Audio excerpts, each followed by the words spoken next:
যাব ধৰিছে আজি এই মঞ্চত মোৰ এজন ইংৰাজ এজন খুব ডাঙৰ কবি আছিলে তেওঁৰ নামটো আছিলে লি হাণ্ট আৰু লি হাণ্ট নামে আপোনালোকে বহুতে শুনিছে চাগে তেওঁ এটা কবিতা লিখিছিলে আৰু এই কবিতাটোত এজন সুফি এজন সন্ত আছিলে বেন আদম তেওঁৰ কথা কৈছিলে যে আবু বেন আদম মে হিজ ট্ৰাইব ইনক্ৰিজ আবু নামৰ যোনজন ব্যক্তি তেওঁৰ যাতে প্ৰজন্ম আৰু বৃদ্ধি পাওক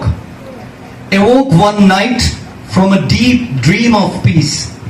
খুব সুন্দৰকৈ শুই আছিলে কিন্তু হঠাতে তেওঁ এটা সপোন এটা দেখি পেলাই তেওঁ উঠি গ'ল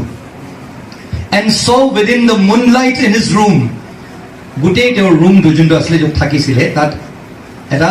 চাৰিওপিনে চন্দ্ৰৰ পোহৰেৰে ভৰ্তি হৈ গৈছিলে making it rich and like a lily in bloom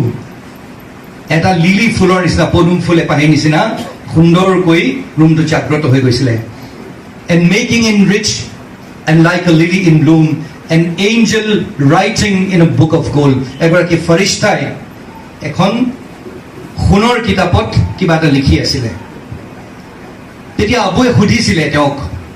what writest thou আপুনি কি লিখিছে তেতিয়া সেই এঞ্জেল গৰাকী ফৰিস্তা গৰাকী কৈছিলে the names of those who love the Lord Allah প্ৰকৃততে যিসকল ব্যক্তিক ভাল পায় মই তেওঁলোকৰ নাম লিখিছো তেতিয়া আবুৱে সুধিছিলে and is mine one